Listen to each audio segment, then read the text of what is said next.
Suri Emon. Kali ini gue akan membahas wisata-wisata apa saja yang menarik di Kalimantan Tengah. Dan kepada kalian yang penasaran wisata apa saja yang menarik di Kalimantan Tengah, saksikan ini 7 wisata yang menarik di Kalimantan Tengah.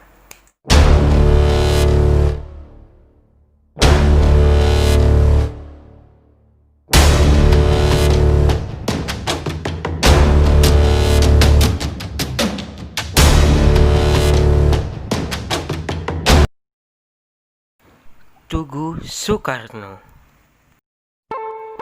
Dalam kunjungannya ke beberapa daerah di Kalimantan Tengah, Jokowi alias Joko Widodo menyambangi Tugu Soekarno yang terletak di Palangkaraya.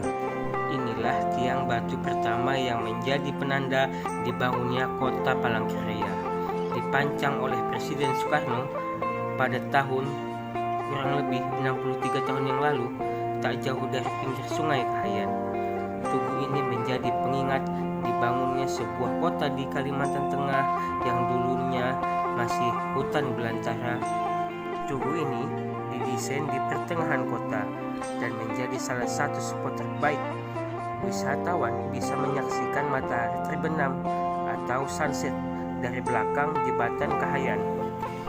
Dan pada malam hari, wisatawan dapat menyaksikan indahnya sungai Kahayan yang dihiasi lampu warna-warni.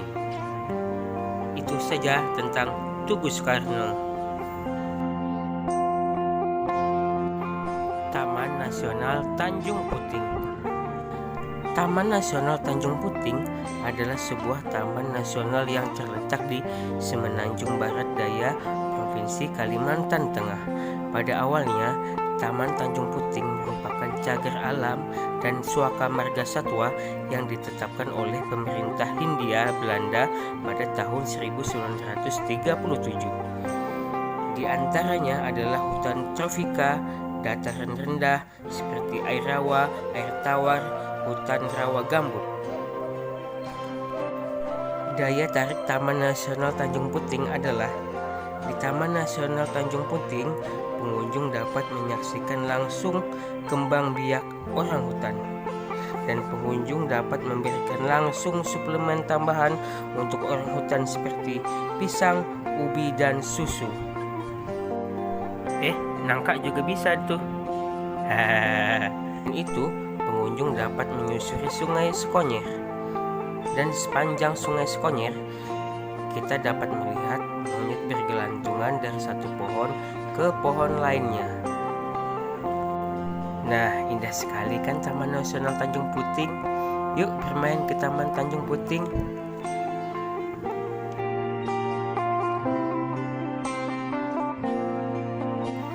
Yang selanjutnya, Istana Kuning.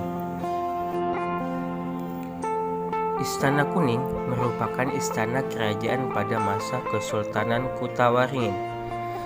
Lokasinya berada di tengah kota Pangkalanbun dan bersebelahan dengan lapangan Tugu. Istana Kuning terdiri dari 4 bangunan, yaitu bangsal atau tempat penerimaan tamu kerajaan, yang kedua rumbang, tempat raja bersemedi ketika dalam kuning atau pusat pemerintahan, dan tempat tinggal raja dan pedahiran atau ruang makan kerajaan. Pada tahun 1986, istana yang dikenal dengan pintu kerajaan berwarna kuning itu dibakar oleh seorang wanita gila bernama Drayana. Dan kerajaan Istana Kuning adalah satu-satunya kerajaan yang berada di Provinsi Kalimantan Tengah. Dan pada tahun 2000, Istana Kuning dibangun kembali dan sekarang dipimpin oleh Pangeran Arsyadinsyah sebagai Menteri Dalam, Pangeran Ratu Sukma Alamsyah sebagai Sultan ke-15 Kesultanan Kutaringin, Pangeran Muwazzidinsah sebagai Menteri Luar Kesultanan. Itu saja yang dapat aku sampaikan tentang Kerajaan Istana Kuning.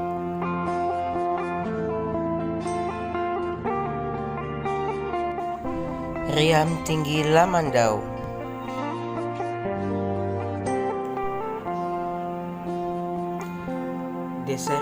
Tinggi, Kecamatan Delang, Kabupaten Lamandau menawarkan destinasi wisata yang menarik untuk dikunjungi oleh wisatawan baik wisata lokal maupun mancanegara.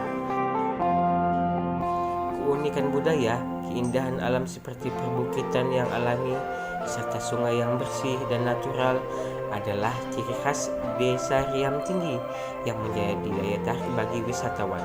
Kecamatan Delang merupakan wilayah yang secara resmi telah dinyatakan sebagai destinasi wisata di Kabupaten Lamandau, Provinsi Kalimantan Tengah. Riam Tinggi adalah salah satu desa di Kecamatan Delang yang memiliki daya tarik untuk dijadikan tujuan wisata bagi pelancong baik lokal maupun asing. Dan banyak budaya-budaya adat istiadat di Desa Riam Tinggi. Contohnya balayah belanting menggunakan bambu, atau ada juga wisata perbukitan yaitu Bukit Lubang Kilat.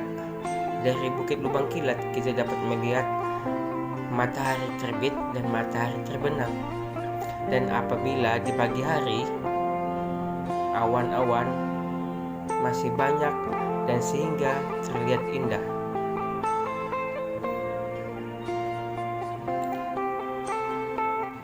Makam Kiai Gede. Kecamatan Kota Waringin Lama adalah salah satu kecamatan tertua yang ada di Kabupaten Kota Waringin Barat. Bukti tertua kecamatan itu berawal dengan masuknya Kiai Gede berasal dari Kesultanan Demak yang masuk ke Kota Waringin pada tahun 1595 Masehi, di mana Kiai Gede sendiri yang memiliki nama asli Abdul Qadir Assegaf adalah seorang ulama asal Demak yang mendapatkan tugas dari Pangeran Suryansah dari Kerajaan Banjar untuk menyebarkan agama Islam ke Kota Waringin Barat. Kiai Gede meski telah tiada, namun jejak-jejak penyebaran agama Islam yang ditinggalkannya masih sangat kental hingga kini. Bahkan di Kalimantan Tengah sendiri berdiri Masjid Jami Kota Waringin atau saat ini dikenal dengan Masjid Kiai Gede, merupakan masjid tertua di Kalimantan Tengah.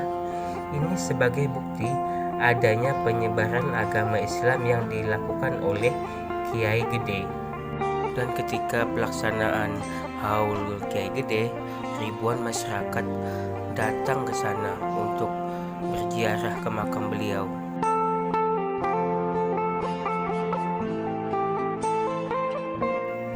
Pantai Ujung Pandaran.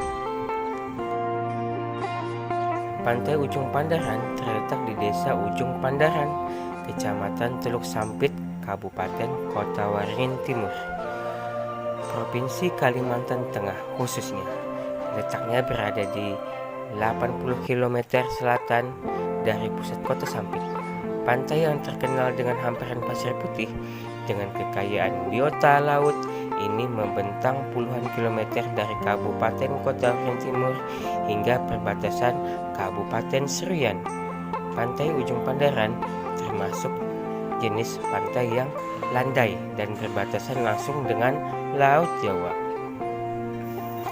Letak pantai yang jauh dari hiruk-pikuk kota merupakan tempat yang menarik bagi Anda untuk berlibur melepas lelah dari rutinitas sehari-hari. Pantai Ujung Pandaran berpasir putih, butiran-butiran pasirnya juga sangat bagus dan halus. Di sekitar pantai banyak ditemukan kayu-kayu besar yang sangat indah.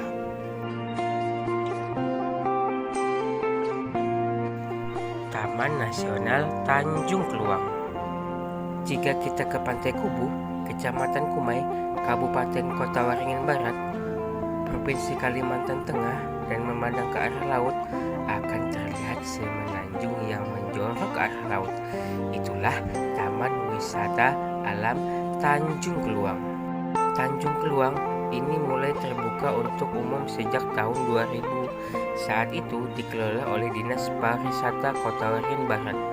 Seiring berjalannya waktu, yang awalnya berstatus kawasan hutan lindung di bawah Kementerian Lingkungan Hidup dan Kehutanan, tahun 2011 Tanjung Keluang dikelola oleh pemerintah daerah Kota Waringin Barat.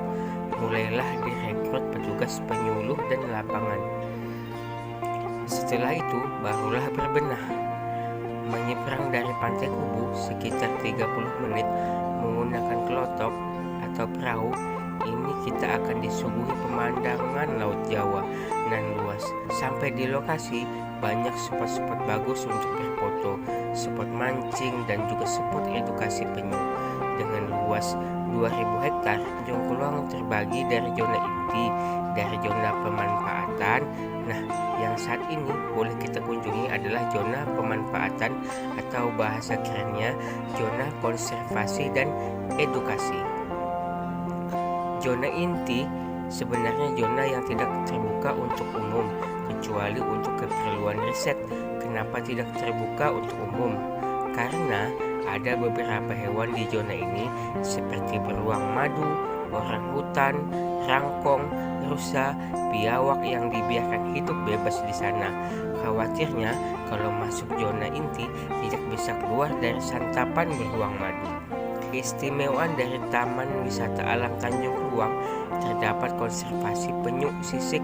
Selain menjadi tempat persinggahan penyu untuk bertelur, wisatawan juga bisa melepaskan langsung tukik penyu sisik langka dan dilindungi tersebut ke pantai lepas secara langsung. Hal ini juga menjadi daya tarik wisatawan baik domestik maupun mancanegara. Terlepas dari zona inti dan pemanfaatan, Tanjung Keluang adalah salah satu wisata andalan Kota Waringin Barat.